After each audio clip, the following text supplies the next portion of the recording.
Just saying.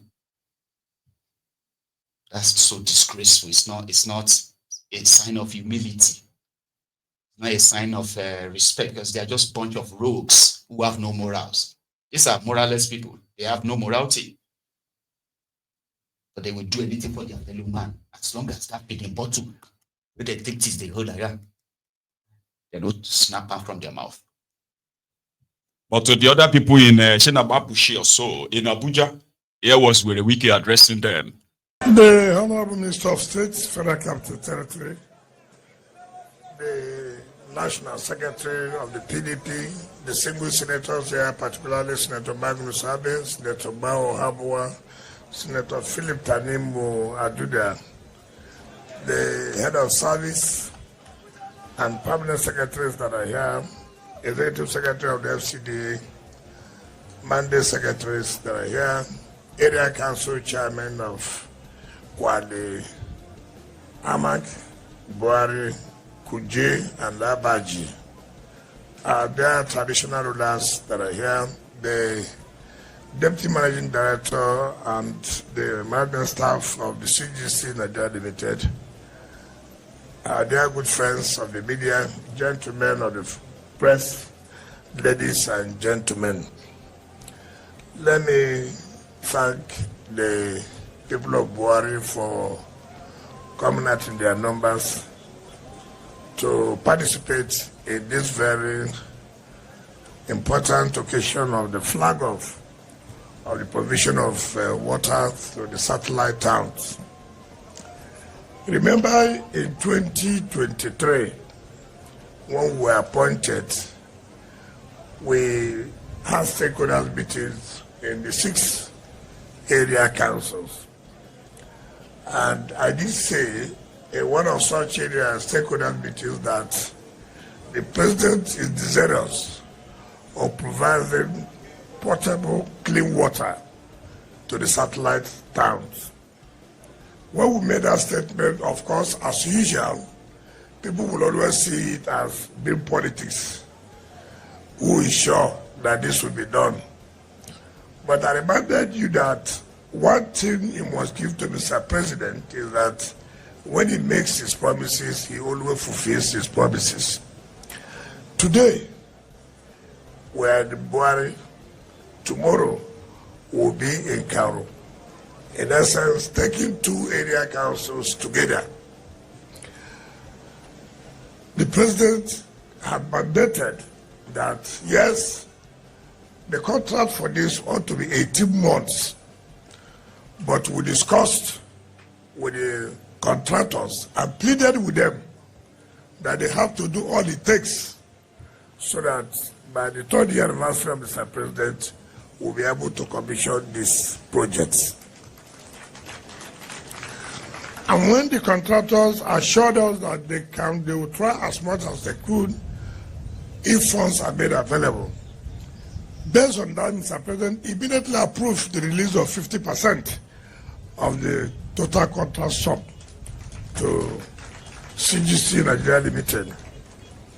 And I hope by the grace of God, knowing the commitment of this company, in whichever job you give to them, they will deliver on time. Now, what this tells us also is that we are not concentrating development only in the city's area. We are also carrying development to the area councils. By the time we finish with Buhari and Karu, in the next year's budget, by the grace of God, we think we may go to Kuje, Kwale. And then by 2027, by the grace of God, we will have taken over Gwagwarada and Abaji. So by the time Mr. President full 4-year tenure expires, we would have touched all the satellite towns by providing them clean, potable water. Now, the company has told you here, of course, this will stop you digging your own boreholes, providing of tanks and the rest. All you need to do is to just link up to the general district, and then the water will flow. Clean water, treated water. Unlike the one we do in our boreholes, not treated. This is fully treated water. This will provide jobs for our teeming youth, at least not less than 1,600 direct and indirect employment. I appeal to the traditional rulers, I appeal to our youth, I appeal to our women, I appeal to all our community members that take this project as your own project. This is the first time a government has said you too deserve to have potable, clean water, because water is life. Not just saying it, but implementing it. So take this as even more important than road that you have always protected when contractors are on site. If you can protect contractors when they are constructing road, you can imagine what you would do as regards to supply of water, which is one of the basic needs of man in life. So, you say the government has decided that to give you clean water. So now that the government has decided to say, oh, you don't dig your own borehole again, we'll dig the borehole for you. You just bring your pipe and you connect it to. They should be grateful. Because according to him, this is the first time government is thinking that people deserve to have water.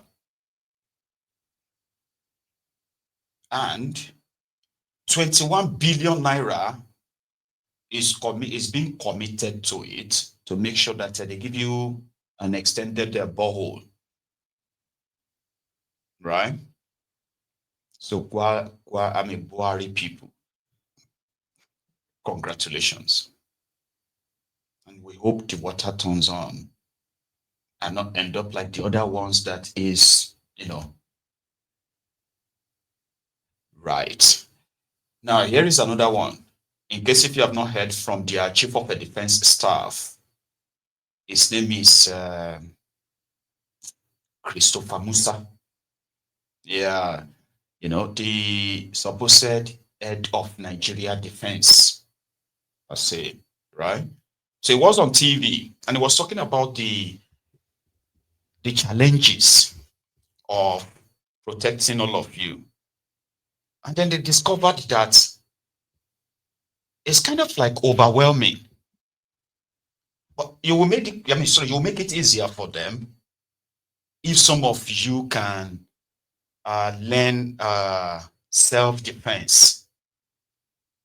And according to them, they said by law, right?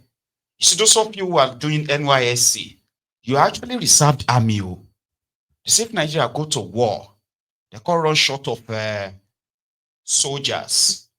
They will draft you in. Are you aware of that, by the way? Yeah,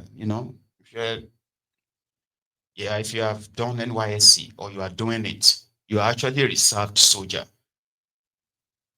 All those training they are giving you, they are not just for fun, no. Yeah? All those endurance trek, they are not for fun. You are reserved Nigerian army. Or maybe you are even aware. What am I even saying? There's no way you're going to pass through the NYSC that you probably won't grasp that in one of your orientation, blah, blah, blah, blah. Abi? Because somebody practicalized it, self-defense.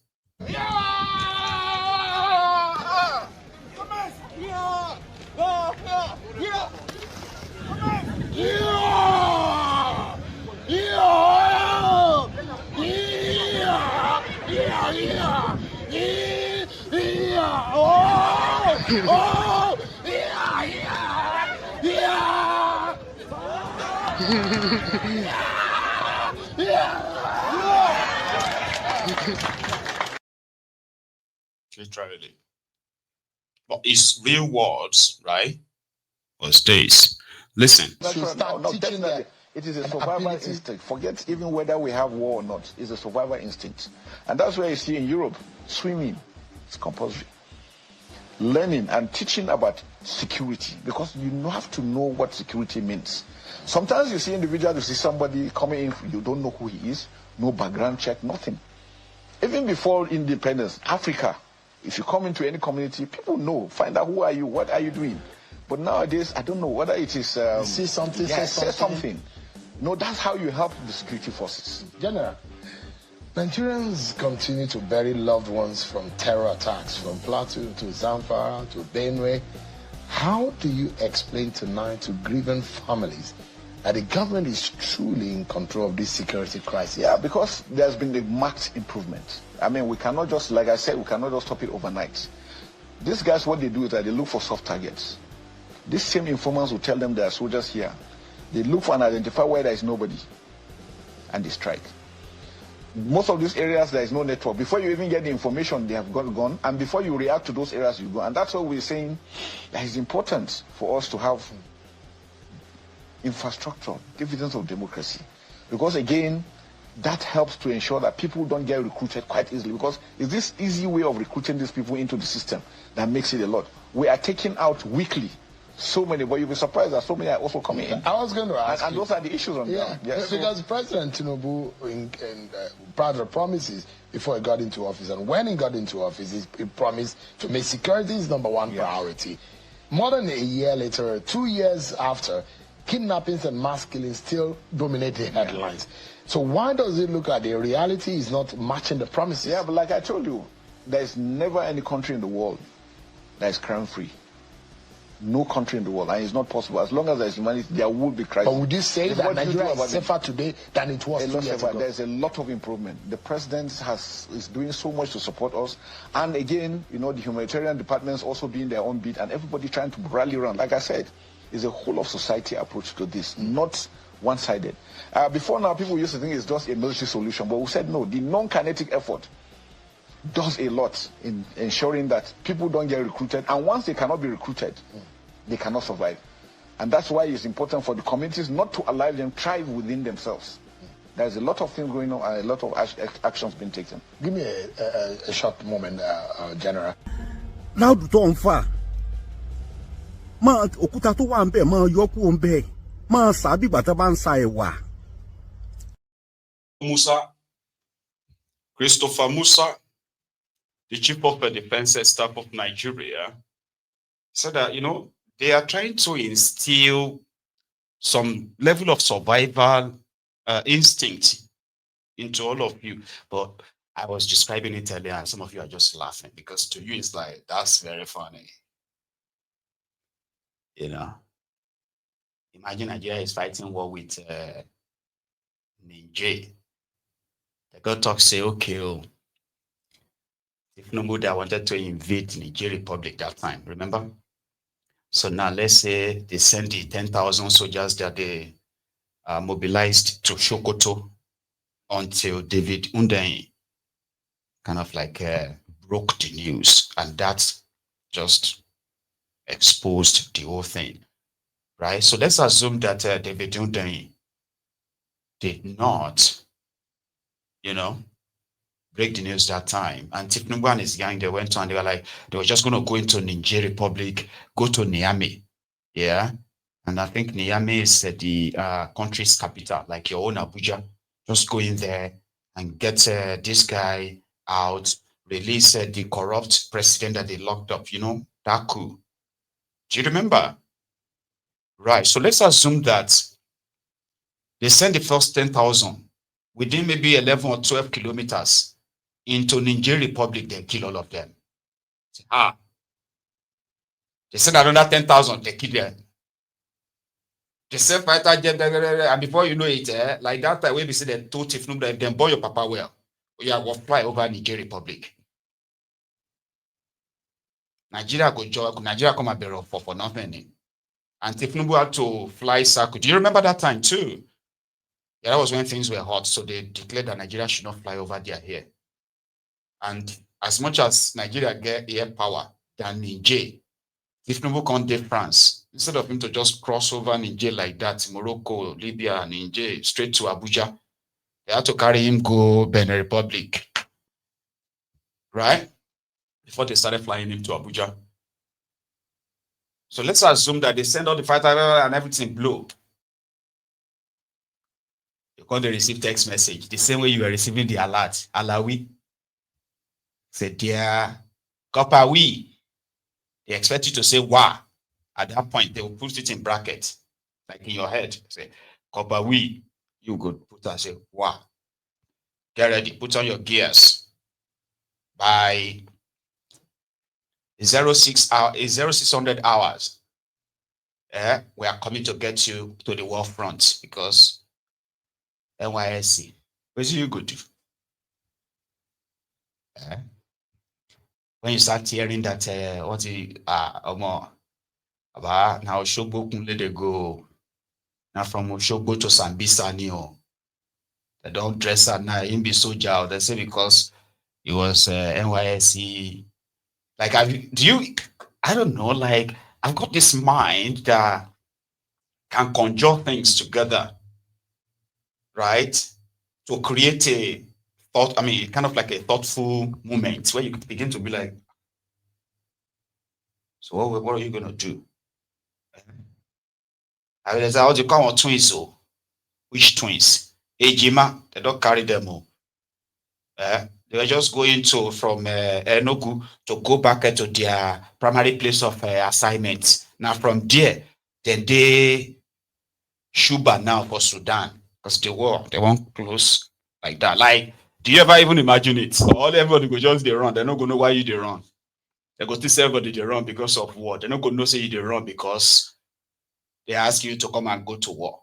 They need to explain this to everybody. Okay, NYSC is actually a reserved army for Nigeria, but because Nigeria know they fight war, rather than come and get you gone, they would rather recruit the repentant terrorists and pretend that they are fighting war with the terrorists. You know that, right? Oh, the guy went on, right? He went on to talk about the reasons why they have not been able to really fight the terrorists because they don't manufacture their weapons. They are not like the Americans who have all of that. And most of the weapons they order for, they don't come just like buy it off the shelf. So you have to wait for the manufacturers. You have to wait for some of the technology. You shall talk a lot. But at the same time, personally, in charge of the insecurity in Nigeria right now, one of them, and a country that is spending the 1/3 of our budget on defense, the more they spend on the terrorism, the bigger, better the terrorism business in Nigeria looks. Now he's talking about building the wall. Maybe we'll go build the wall. Put camera on it, put fence, put drones. Right. Musa Seyi. So we have to rely on using those. And some of these enemies, they capitalize on all this incapacity. Good. Those are able to take advantage of. Because, for example, I remember when some Americans were talking about the elite forces that came to extract an American in the Northeast region. It was monitored in DC remotely from Pentagon. It was monitored remotely, and the operation went without. And do you know the amount of money that was spent in doing that? Yeah. Because they have the capacity, they produce the equipment they use. We don't do. We have to rely on buying. Sometimes even with your money, you can't get those equipments. Now with the Russian-Ukraine war going, a lot of equipments are difficult to come by. So that's why I'm happy that Mr. President has last year approved, after signing the DICOM bill, the Defense Industrial Bill, for us to now invite original equipment manufacturers. Let's produce. Because when we produce, then we can get much at money's worth. If you don't, it's going to be extremely difficult. And so we're working on that, and that has really continued to. But there are other markets. Turkey is there. Even there, it's not easy to come by. Some of these things you pay, you have to wait a long time for these things to be produced. And so, but I think the trick out is for us to produce. Because once we start production, employment for us, we save our foreign exchange, we can also sell to our neighboring countries. And so it's a win-win thing. And I think that's what we are going to continue to work on. But on the general term, I think, again, to show that things are improving, the oil price is coming down, petrol is coming down almost on a weekly basis. The Naira is stable. The GDP has improved, even if it's slightly, but at least it has appreciated to show that things are really, really picking up. For the first time I was reading today, foreign reserve has climbed 41 billion, which is massive. And I think if we continue like this gradually, our oil production has increased to 1.8 liters beyond our OPEC quota. We are targeting 2.5, 2 million, 2.5. I think we can achieve that. To do that, again, we need all our oil wells to be working efficiently. And I think the president wants to go into that to ensure that all the oil wells have the right people that will operate them so that we can benefit from God-given talent. And we've been able to address this issue of bunkering. It has reduced to the maximum now. Stealing or theft of fuel has also increased. All the major producers are reporting green in all their pipelines, so they are producing 98% for the first time in the very long period of time. We are anticipating 2 million barrels. 2 million barrels. We're targeting 2 million barrels, and at most, when all the oil wells are, we're targeting 2.53. Nigeria can achieve that. It's very possible. Yeah, hopefully. And I don't want to sound like American President Donald Trump, but I'm hoping that this